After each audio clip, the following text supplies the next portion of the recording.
یہی ہے آرزو تعلیم قرآن عام ہو جائے، ہر ایک پرچم سے اونچا پرچم اسلام ہو جائے۔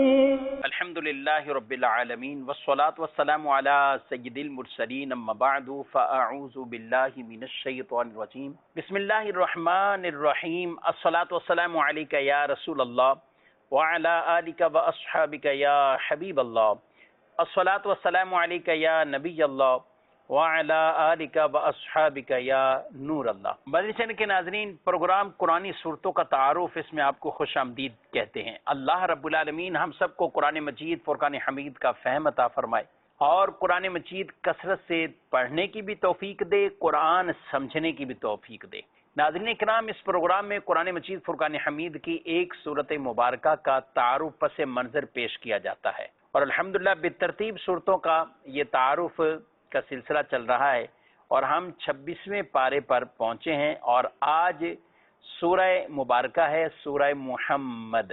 سبحان اللہ، ہمارے پیارے نبی صلی اللہ علیہ وآلہ وسلم کے نام مبارک پر جس سورہ مبارکہ کا نام ہے سورہ محمد، اور سورہ محمد میں چونکہ رسول اللہ صلی اللہ علیہ وآلہ وسلم کا نامی نام مبارک محمد بیان ہوا ہے، اس لیے سورہ مبارکہ کی نام رکھنے کی ایک وجہ یہی ہے کہ اس میں پیارے نبی صلی اللہ علیہ وسلم کا مبارک نام ہے۔ یاد رکھیں، قرآن مجید فرقان حمید میں 4 مرتبہ رسول اللہ صلی اللہ علیہ وآلہ وسلم کا نام مبارک آیا ہے، محمد۔ قرآن پاک میں اللہ پاک نے ایک جگہ ارشاد فرمایا ہے وَمَا مُحَمَّدٌ إِلَّا رَسُولٌ، اور کہیں ایک مقام پہ فرمایا ما کان محمد ابا احد من رجالکم ولکن رسول اللہ وخاتم النبیین، اور سورہ فتحہ میں 26ویں پارے میں ہی فرمایا محمد الرسول اللہ، اور یہ سورہ مبارکہ سورہ محمد، اس میں اللہ پاک نے بیان فرمایا ہے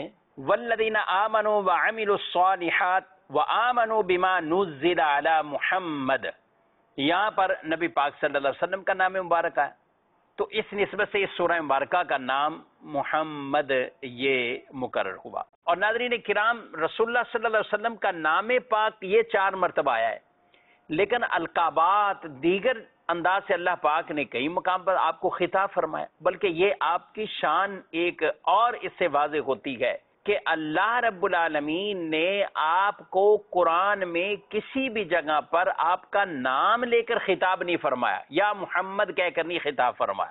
جہاں بھی خطاب فرمایا ہے تو یا ایھا النبی، یا ایھا الرسول، یا ایھا المزمل، یا ایھا المدثر، حالانکہ دیگر انبیاء کرام علیہ السلام کے ناموں کو ذکر کیا، یا موسیٰ، یا عیسیٰ، یا ابراہیم، مختلف انداز سے ان کو ذکر کیا گیا ہے، مگر پیارے نبی صلی اللہ علیہ وسلم کی ذات کو جب حضور کو خطاب کرنا ہے تو اللہ پاک نے ان کی شان کو یہاں بھی یہ بیان فرما دیا گیا کہ نام سے خطاب نہیں، بلکہ آپ علیہ السلام کی تعظیم کو ظاہر کرتے ہوئے سبحان اللہ آپ کے اوصاف، آپ کے مبارک وصف سے اور آپ کے صفاتی ناموں سے اللہ پاک نے آپ کو خطاب فرمایا ہے۔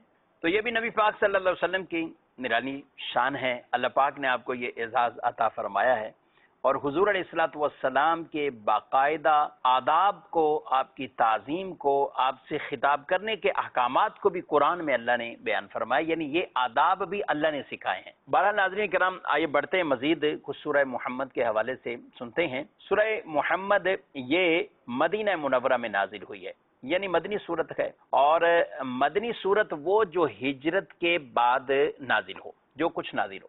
مکی صورتیں جو ہجرت سے قبل جو کچھ نازل ہوا وہ مکی صورتیں، اور مدنی جو ہجرت سے بعد نازل ہوئے۔ تو یہ مدینہ منورہ کے اندر نازل ہوئی۔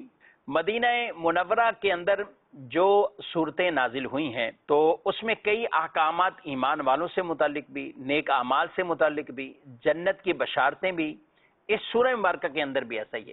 ہاں، اس سورہ مبارکہ کے اندر کفار کی مذمت، جو اللہ کے راستے سے روکنے والے ان کی مذمت، جو رشتہ داریاں توڑنے والے ان کی مذمت، اور پھر ساتھ ساتھ کفار کے ساتھ خاص طور پر قتال کا حکم بھی اسی سورہ مبارکہ میں اللہ پاک نے عطا فرمایا ہے۔ تو بڑھتے ہیں ناظرین کرام چند مضامین کی طرف۔ اللہ پاک نے پہلی آیت مبارکہ میں سورہ محمد کی جو پہلی آیت ہے اس میں فرمایا الذین کفروا وصدوا عن سبیل اللہ اضل اعمالہم، جنہوں نے کفر کیا اور اللہ کی راہ سے روکا، اللہ نے ان کے اعمال برباد کر دیے، اللہ نے ان کے اعمال یہ برباد کر دیے۔ اب یہاں فرمایا جنہوں نے کفر کیا اور اللہ کے راہ سے روکا ان کے اعمال برباد۔ تو کافر کا کون سا ایسا عمل تھا کہ جو پہلے قابل قبول ہو اور پھر اسے برباد کیا گیا؟ دیکھیں یہاں پر فرمایا گیا ایک قول تو یہ ہے کہ یہ آیت اہل کتاب سے متعلق تھی، یعنی مدینہ منورہ میں نازل ہوئی اور وہاں کے اہل کتاب جو لوگ پہلے نبی پاک صلی اللہ علیہ وسلم کی تشریف آوری سے پہلے دیگر جو انبیاء پر ایمان رکھتے تھے، تو یہاں مراد چونکہ انہوں نے رسول اللہ صلی اللہ علیہ وآلہ وسلم کی ذات پر ایمان نہیں لائے اور آپ کے اوپر جو ایمان لا رہا ہے اسے بھی روکا ہے ایمان لانے سے، تو اللہ پاک نے ان کے اعمال کو برباد کر دیا ہے، ان کے اعمال کو ضائع کر دیا ہے، یعنی ان کے اس ایمان کو بھی اللہ نے ضائع کر دیا ہے۔ اور ایک معنی یہ مراد کہ اس سے مراد اگر کفار اور مشرکین ہی لیں تو ان میں بھی جو کچھ اپنی طبعی طور پر کسی نے نیکیاں کی ہیں، مثلا جو مشرکین کہا کرتے تھے کہ ہم مسجد حرام کا خیال کرتے ہیں، ہم مسجد الحرام کا خیال کرتے ہیں، ہم حاجیوں کا خیال رکھتے ہیں، تو یہ جو سب کچھ وہ کہتے تھے تو یہ بھی عمل اس کو بھی وہ ایک اپنے طور پر کیا کہتے تھے کہ یہ ہم نیکی کا کام کر رہے ہیں، ہم بھی تو یہ نیکیاں کر رہے ہیں، مسجد بنا رہے ہیں، یہ کر رہے ہیں، وہ کر رہے ہیں، پانی پلا رہے ہیں۔ تو ان کے لیے یہ کہہ دیا کہ جنہوں نے خود ہی کفر کیا ہے اور اللہ کے راستے سے روکا ہے، نہ خود ایمان لائے اور جو ایمان لا بھی رہا ہے اسے بھی روک رہے ہیں، تو ان کے کسی عمل کی جزا نہیں ہے۔ اور یاد رکھیں اعمال کی جزا ایمان پر ہے، آخرت میں جو جزا ہے وہ ایمان کے ساتھ مشروط ہے، ایمان نہیں تو پھر کچھ بھی نہیں۔ تو جو کچھ ملے گا، جو کچھ جزا، جو کچھ انعام، وہ آخرت میں جو کچھ ہے تو وہ ایمان پر اس کا دار و مدار ہے، اور ایمان نہیں ہے تو وہ سب کچھ دنیا میں ہی رائے گا کر دیا جائے گا۔ ہاں دنیا میں اللہ ایسوں کو یعنی کفار کو بھی ان کی نیکیوں کے حوالے سے کچھ نہ کچھ دنیا میں نعمتوں میں اضافہ کر دے گا، دنیا میں کچھ اور عطا فرما دے گا، لیکن آخرت میں کوئی انعام ان کے لیے نہیں۔ آگے مزید بڑھتے ہیں، آیت نمبر 2 جس میں اللہ پاک نے اپنے پیارے نبی صلی اللہ علیہ وآلہ وسلم کا نام مبارک ذکر فرمایا ہے۔ اللہ ارشاد فرماتا ہے والذین آمنوا وعملوا الصالحات وآمنوا بما نزل على محمد وهو الحق من ربهم کفر عنہم سیئاتہم واصلح بالہم۔ ترجمہ، اور جو ایمان لائے اور انہوں نے اچھے کام کیے اور اس پر ایمان لائے جو محمد پر اتارا گیا، رسول اللہ صلی اللہ علیہ وسلم پر جو کچھ اتارا گیا، اور وہی ان کے رب کے پاس سے حق ہے، تو اللہ نے ان کی برائیاں مٹا دیں اور ان کی حالتوں کی اصلاح فرمائی، ان کی برائیاں مٹا دی اور ان کی حالتوں کی اصلاح فرمائی۔ یہاں اللہ رب العالمین نے جو ارشاد فرمایا ہے کہ جو ایمان لائے، نیک عمل کیے اور رسول اللہ صلی اللہ علیہ وسلم پر ایمان لائے جو کچھ ان پر نازل ہوا اور وہی حق ہے، تو ایسوں کو کیا ہوا کہ ان کے گناہ بھی اللہ نے معاف کیے، ان کی ایسی اصلاح بھی فرما دی۔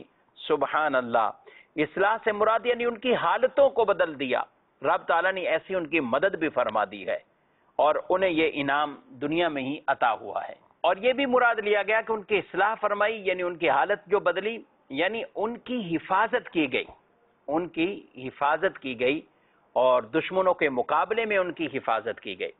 اور اس سے یہ بھی پتہ چلا کہ ایمان سے پہلے، ایمان لانے سے قبل جو آدمی سے گناہ ہوئے، جو غلطیاں ہوئیں، ایمان ان چیزوں کو ختم کر دیتا ہے، یعنی وہ گناہ معاف ہو جاتے ہیں۔ یعنی ایمان سے قبل جو زمانہ کفر والا کسی کا زمانہ گزرا تو یہ ان کے وہ گناہ سیئات وہ اللہ پاک وہ ختم فرما دیتا ہے، ان گناہوں کو معاف فرما دیتا ہے۔ اور آگے اللہ پاک نے ارشاد فرمایا والذین قتلوا فی سبیل اللہ فلن یضل اعمالہم سیہدیہم ویصلح بالہم ویدخلہم الجنۃ عرفہا لہم۔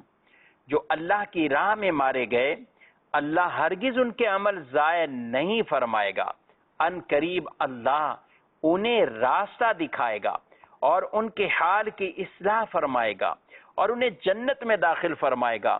اللہ نے انہیں اس کی پہچان کروا دی تھی۔ یہاں یہ بات ارشاد فرمائی گئی کہ اللہ انہیں جنت میں داخل فرمائے گا اور انہیں پہچان بھی یہ اللہ نے کروا دی۔ اس سے یہ بھی پتہ چلا کہ اہل جنت کو جو جنت میں اللہ گھر دے گا نا، جگہ دے گا، اس کی پہچان کروا دے گا۔ ویسے تو روایات دیگر ہیں، 1000 بار درود بھیجے نبی پاک صلی اللہ علیہ وسلم کی ذات پر، جو شخص ایک ہی دن میں 1000 بار درود بھیجے اس وقت تک مرے گا نہیں جب تک جنت میں اپنا ٹھکانہ نہ دیکھ لے۔ وہ بھی فضیلتیں اپنی جگہ ہیں، اور روایات میں بھی یہی ہے کہ مومنین کو جو اللہ جنت میں مقام عطا فرمائے گا اس کی پہچان اللہ نے انہیں کروا دی۔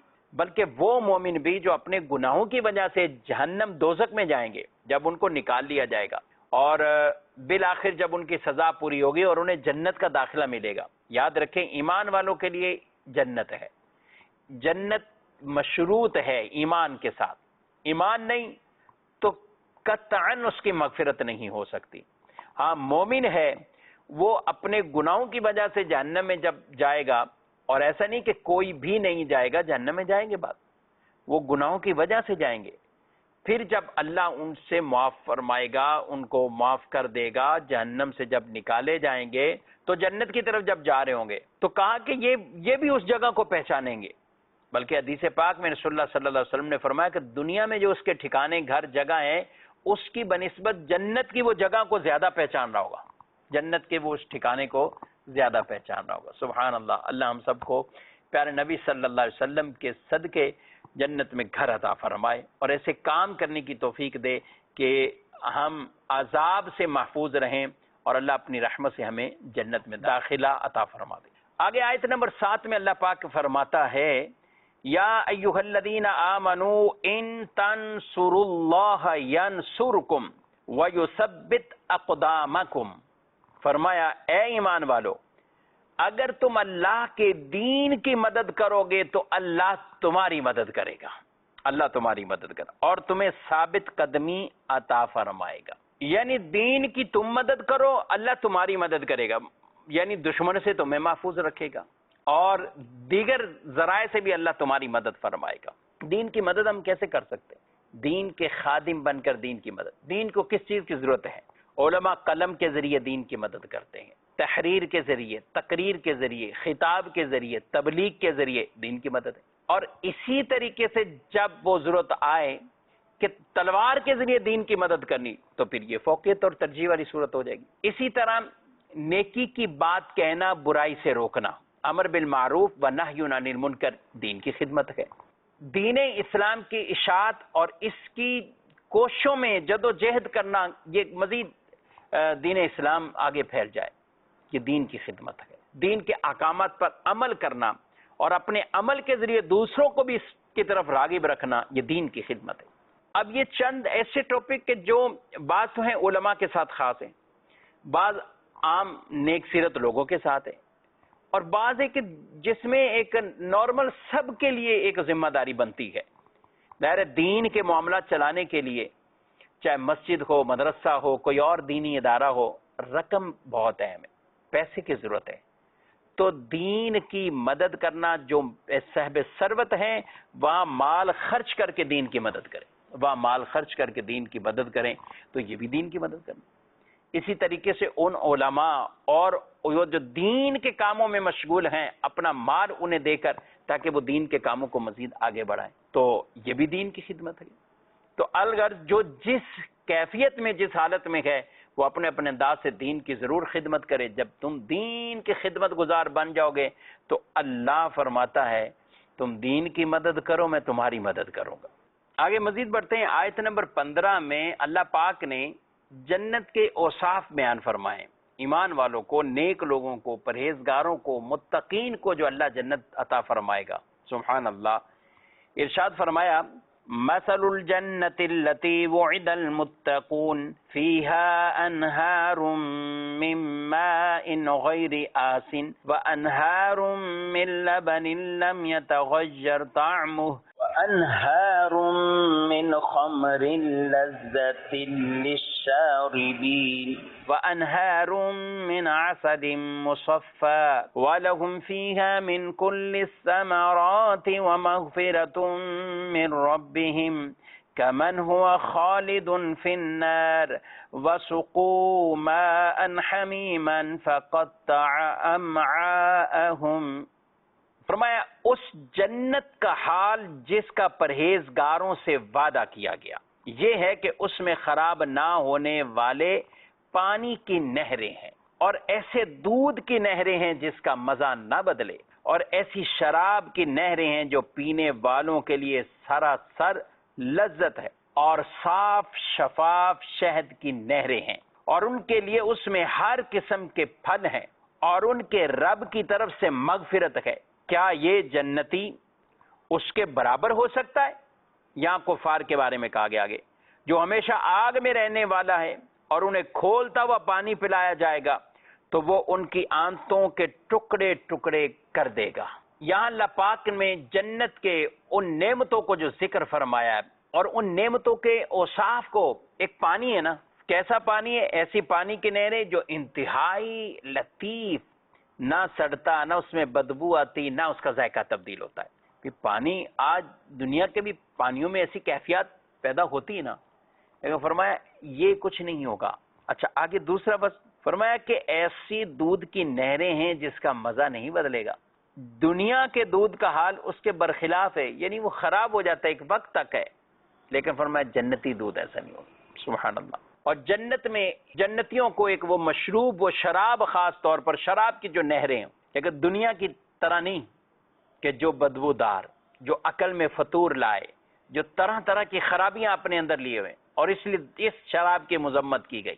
اس کے پینے والے، پلانے والے، بنانے والے، نچوڑنے والے، جس کے لیے نچوڑی جا رہی، جو خرید رہا ہے، جو بیچ رہا ہے، جس کے لیے خریدی جا رہی، کئی ایسے کہ جن کے اندر حدیث پاک کے اندر لعنت فرمائی گی. یہ شراب جسے گناہوں کی اصل کہا گیا ہے کیونکہ اس کی وجہ سے آدمی کئی طرح کے برائیاں اور بدکاریاں اور گناہ کے کام کرتا ہے. تو یہاں فرمایا کہ وہ شراب ذائقہ خراب نہ کرے، جس کا نہ ذائقہ خراب ہو، نہ عقل میں فطور لائے. اور وہ جنت کی جو شراب، شراب طہور ہوگی، وہ انتہائی لذیذ، فرحت بخش اور خوشگوار ہوگی. اور پھر صاف شفاف شہد کی نہریں، شہد کی نہریں دنیا کے شہد کی طرح نہیں ہوگا، کیونکہ یہ دنیا کا شہد تو یہ تو مکھی کے پیٹ سے نکلتا ہے نا، وہ ایسا نہیں ہوگا. وہ صاف شفاف اور شہد کی بھی نہریں چل رہی ہوں گی، رواں دواں ہوگا. پھر ہر اعتبار سے جو پھل ہیں، مختلف پھلوں کے ساتھ اللہ ان کی یہ میزبانی فرمائے گا، انہیں عطا فرمائے گا. اور یہ جنت میں یہ تو کھانے پینے کی نعمت ہے، لیکن اس کے ساتھ ساتھ جنتی محل، جنت میں سکون، یہ سارے انعامات ایمان والوں کو ہے. فرمایا کیا یہ اور وہ دوزخ میں رہنے والا کیا ایک جیسا ہو سکتا ہے؟ انہیں تو کھولتا ہوا پانی ہوگا کہ جس سے ان کی آنتیں وہ بھی ٹکڑے ٹکڑے کر دے.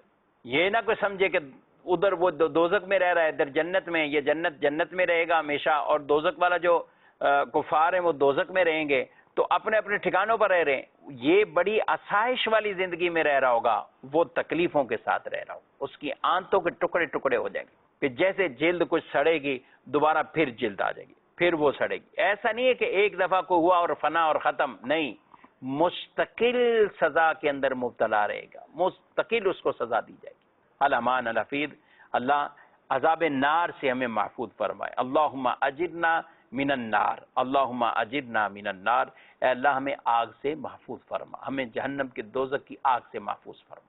اگلی آیت میں اللہ پاک نے مزید ایک آیت مبارکہ جس میں اللہ پاک نے فرمایا یا ایھا الذین آمنوا اطیعوا اللہ واطیعوا الرسول ولا تبطلوا اعمالکم. اے ایمان والو، اللہ کی اطاعت کرو اور رسول کی اطاعت کرو اور اپنے اعمال ضائع نہ کرو، اپنے اعمال ضائع نہ کرو. اللہ کی اطاعت، رسول کی اطاعت. کہیں فرمایا من یطع الرسول فقد اطاع اللہ، جس نے رسول کی اطاعت کی وہ ایسا جیسے کہ اللہ کی اطاعت کی. تو اللہ کی اطاعت کرو اور رسول کی اطاعت کرو، اپنے اعمال ضائع نہ کرو. کئی ایسی چیزیں ہیں قرآن کی بھی اگر ہم آیتیں گنیں تو کئی مقامات پہ کہ جن کی وجہ سے اعمال ضائع ہوتے ہیں. کون سے ایسے اسباب ہیں؟ کفر اور شرک میں مبتلا ہو جانا، یعنی کوئی شخص ایمان لایا اور پھر معاذ اللہ ایمان سے پھر گیا تو یہ تو مرتد ہو گیا، اس نے اپنے سارے اعمال کیا کیے؟ برباد کر دی، ضائع کر دی. اچھا، اسی کے ساتھ نفاق، منافق، جو بظاہر قولی طور پر تو ایمان لایا مگر دل سے مومن نہیں تھا، اعمال ضائع۔ اچھا، کچھ ایسے بھی اسباب ہوتے ہیں کہ ایمان والے بھی اپنے کچھ اعمال ضائع کر بیٹھتے ہیں۔ وہ کیوں؟ جیسے نیکی کی، کسی کی مدد کی، لیکن یہ کرنے کے بعد کیا کیا؟ احسان جتلایا، احسان جتلانا، تو یہ بھی ضائع کر، اپنے عمل ضائع ہو جاتے ہیں۔ قرآن میں اللہ نے فرمایا ہے یا ایھا الذین آمنوا لا تبطلوا صدقاتکم بالمن والاذی، اے ایمان والو اپنے صدقے باطل نہ کرو احسان جتلا کر اور اذیت پہنچا کر، تکلیف اور اذیت پہنچا کر۔ اب بھلے کوئی ایسے کتنے خرچ کرتے ہیں، اللہ کی راہ میں بھی خرچ کرتے ہیں، سبحان اللہ، یہ بہت اچھی نیکی، اعلیٰ ترین نیکی، لوگوں کی مشکلوں میں ان کو پیش ہو جانا، ان کی مشکلات کا حل نکالنا اچھی نیکی ہے، بہترین نیکی ہے۔ مگر اگر آپ نے نیکی کر کے احسان جتلایا، نیکی کر کے احسان جتلایا تو پھر آپ کی وہ صدقے والی نیکی ضائع ہو جائے گی۔ اگر آپ نے تکلیف پہنچائی تو وہ صدقے والی نیکی ضائع ہو جائے گی۔ تو احسان جتلا کر، تکلیف پہنچا کر بھی نیکیوں کو ضائع نہیں کرنا، نیکیاں بچا کر رکھنی ہے۔ اور بھی کئی چیزیں ایسی، ریاکاری، لوگوں کو دکھانے کے طور پر نیکی کرنا، نیکی بھی ضائع، الٹا گناہ بھی مل گیا۔ تو قرآن میں یہ کہتا ہے ایمان والو اللہ اور اس کے رسول کی اطاعت کرو، اپنے عمل ضائع نہ کرو، اپنے عمل ضائع۔ تو کوئی بھی ایک کام ہے نیکی کے کام کرنا، اور ایک ہے جو نیکیاں کی ہیں ان نیکیوں کو بچا کے رکھنا کہ نیکیاں ضائع نہ ہوں، یہ بھی دونوں ہماری ذمہ داریوں میں شامل ہے۔ تو کوئی بھی ایسی چیز نہ کرے کہ جس سے وہ نیکی ہی ضائع ہو جائے معاذ اللہ، اور ہم خسارے میں چلے جائیں۔ ایک تو وہ شخص ہے جس کو نیکی کی توفیق ہی نہیں، اور ایک وہ کہ جو نیکی کی توفیق ہے، نیکیوں کا شوق بھی ہے، مگر کچھ ایسی باطنی چیزوں میں پڑا ہوا ہے کہ نیکیاں ضائع کر بیٹھتا ہے۔ تو ان چیزوں میں بھی ہمیں ہوشیار رہنا ہے۔ اللہ پاک ہمیں حسن نیت عطا فرمائے، اخلاص کی دولت عطا فرمائے، اور جو نیکیاں کر رہے ہیں رب تعالی ہمیں ان نیکیوں کا پورا پورا اجر دے، ثواب عطا فرمائے اپنی رحمت سے۔ اللہ پاک مجھے اور آپ کو عمل کی توفیق دے۔ ناظرین کرام، سورہ محمد کی چند آیات مبارکہ جن کا درس آج ہم نے سنا ہے، انشاءاللہ آئندہ درس میں بہت ہی پیاری سورت مبارکہ سورہ فتح انشاءاللہ اس کا درس سنیں گے۔ اللہ رب العالمین ہم سب کو قرآنی احکامات پر عمل کی توفیق دے، قرآن سمجھنے کی بھی توفیق دے، قرآن پڑھنے کی بھی توفیق دے۔ آمین بجاہ النبی الامین صلی اللہ علیہ وآلہ وسلم۔ یہی ہے آرزو تعلیم